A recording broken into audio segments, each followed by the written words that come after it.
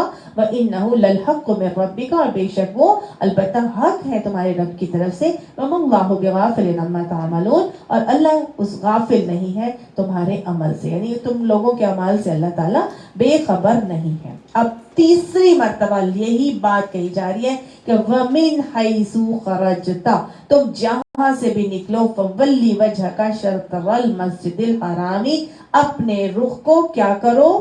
نماز کے وقت اپنا رخ مسجد حرام کی طرف کرو. وَحَيْثُ مَا كُنْتُمْ, اور جہاں بھی تم ہوگے, فَوَلُّوا وُجُوهَكُمْ شَطْرَهُ, تم اسی کی طرف منہ کر کے نماز پڑھ لیا کرو.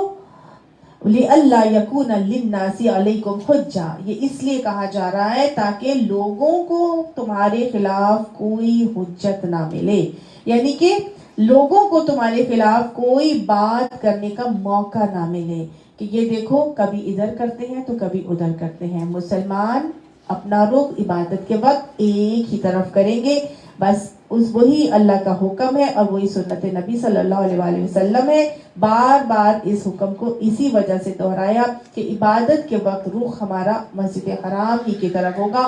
اگر عبادت کے وقت ایک اپنا رخ دائیں طرف اور ایک بائیں طرف کرے گا، یا ایک مشرق کی طرف ایک مغرب کی طرف کرے گا، تو لوگوں نے اب باتیں کرنی ہے، لہٰذا ان باتوں سے بچنے کے لیے لوگوں کی اپنے اوپر حجت کو نہ کرنے کے لیے کیا کرنا، تم اپنا رخ ایک ہی طرف کر لیا کرنا۔ إِلَّا الَّذِينَ ظَلَمُوا مِنْهُمْ، سوائے ان لوگوں کے جنہوں نے ظلم کیا ان میں سے، یعنی کہ جو ظالم ہے ان کی زبان کبھی بھی بند نہیں ہوگی، ظالم کی زبان کبھی بند نہیں ہوگی، اس نے تو بولنا ہی بولنا ہے، ٹھیک ہے۔ سَيَقُولُ السُّفَهَاءُ مِنَ النَّاسِ مَا وَلَّاهُمْ عَنْ قِبْلَتِهِمُ الَّتِي كَانُوا عَلَيْهَا، یہ بات اللہ نے پہلے بتا دی تھی کہ قریب جو بے وقوف ہیں انہوں نے ضرور یہ باتیں کرنی ہے، یہود نے یہ باتیں ضرور کرنی ہے کہ ان کو کیا ہو گیا کہ یہ تو بے وقوف ہو گئے ہیں کہ جنہوں نے اپنا اس کی قبلے کی طرف منہ کر کے نماز پڑھتے تھے تو یہ وہاں سے ایک دم سے پھر گئے، تو لوگ گویا ظالم باتیں کریں گے، لوگوں کی باتوں کی پرواہ نہیں کرنا، وہ معاملہ وہی کرنا جس کا تمہیں حکم دیا جا رہا ہے، جو نبی صلی اللہ علیہ وسلم کی طرف سے تمہیں بتائی جا رہی ہے۔ تمہارا رخ عبادت کے موقع پر کس طرف ہو جائے گا؟ قبلہ خانہ کعبہ مسجد حرام کی طرف ہو جائے گا۔ مسلمان بالکل ایک کمپس کی سوئی کی مانند ہوتا ہے، ٹھیک ہے، جدھر بھی ہوگی کمپس کی سوئی اس کی ڈائریکشن کیا ہوتی ہے؟ نارتھ اینڈ ساؤتھ پول کی طرف ہو جاتی ہے نا۔ آپ جتنا مرضی کمپس کو ہلاتے ہیں، کون سا کمپس؟ میگنیٹ کا کمپس جو ہوتا ہے، اس کو آپ ہلاتے ہیں نارتھ اینڈ ساؤتھ کی طرف جو ہے وہ اس کا پول کی رخ اس کا آ جاتا ہے، ہر ہمیشہ ایسے ہی ہوتا ہے۔ تو ہم بھی ایک مسلمان کیا ہے؟ اس میگنیٹ کی سوئی کی طرح ہے جس کا رخ کہاں پھرتا ہے؟ ہمیشہ اللہ کے گھر کی طرف، مسجد حرام کی طرف، ٹھیک ہے۔ تو ہمیں اپنا ڈائریکشن عبادت کے موقع پر خانہ کعبہ کی طرف کرنا ہے، گویا اللہ کی خوشنودی کو پانے کے لیے سارے کام زندگی کے کیے جائیں گے۔ اللہ ہمیں اس کی توفیق عطا فرمائے۔ آگے بات کی جا رہی ہے کہ فَلَا تَخْشَوْهُمْ وَاخْشَوْنِي وَلِأُتِمَّ نِعْمَتِي عَلَيْكُمْ وَلَعَلَّكُمْ تَهْتَدُونَ، کہ تم ان سے نہ ڈرو، مجھ سے ڈرو، اور اس لیے کہ میں اپنی نعمت تم پر تمام کروں اور اس لیے کہ تم ہدایت پا جاؤ۔ اس چیز سے امید کی جاتی ہے کہ تمہیں ہدایت نصیب ہوگی۔ تو نعمت کی تکمیل اور ہدایت کے نسخے جو ہے وہ بتائے جا رہے ہیں، اور اس میں سب سے پہلا نسخہ یہ بتایا کسی سے ڈرنے کی ضرورت نہیں ہے، صرف کس سے ڈرنا؟ اللہ سے ڈرنا۔ تو پہلا نسخہ بتا دیا، لوگوں نے باتیں کرنی ہے، اپنا عمل تم نے فاستبقوا الخیرات کر رکھنا ہے، نبی کی اطاعت اور پیروی پہ چلنا ہے، لہٰذا جو مرضی کوئی کہتا رہے، چاہے تمہارے گھرانے والے بات کرے، تمہارے دوست احباب بات کرے، تمہارے ملک و قوم کے لوگ بات کریں، تمہارے جس کو جو بھی بات کرے، کسی کی ملامت کرنے والی ملامت سے نہیں ڈرنا، نہ کس خوف سے اپنے عمل کو غلط کرنا، بلکہ کیا کرنا؟ اللہ کی خشیت کو غالب رکھنا، مجھ سے ڈرنا اور کسی سے نہیں ڈرنا۔ جب اللہ کی خشیت کو غالب رکھ کے چلیں گے تو اللہ اپنی نعمت بھی ہم پر تمام کرے گا اور ہمیں ہدایت بھی عطا فرمائے گا۔ آخر دعوانا الحمدللہ رب العالمین۔ اللہم اقسم لنا من خشیتک ما تحول به بیننا وبین معصیتک۔ صدق اللہ العظیم۔ ربنا تقبل منا انک انت السمیع العلیم وتب علینا انک انت التواب الرحیم، وصلی اللہ تعالی علی خیر خلق محمد وآلہ وصحابہ اجمعین برحمتک یا ارحم الراحمین، یا رحمان یا ذو الجلال والاکرام، یا حی یا قیوم برحمتک نستغیث۔ ربنا هب لنا من ازواجنا وذرياتنا قرة اعین واجعلنا للمتقین اماما۔ اللهم طهر قلبي من النفاق وعملي من الرياء ولساني من الكذب وعيني من الخیانة، یا رحیم یا ذو الجلال والاکرام۔ جو پڑھا ہے اللہ سبحانہ تعالیٰ اس کو ہمارے دلوں میں اتار دیجیے، اللہ ہمیں بہترین مسلمان بنا دیجیے، اللہ ہمیں بہترین انسان بنا دیجیے، اللہ ہمارے سے کمیاں کوتاہیاں غلطیاں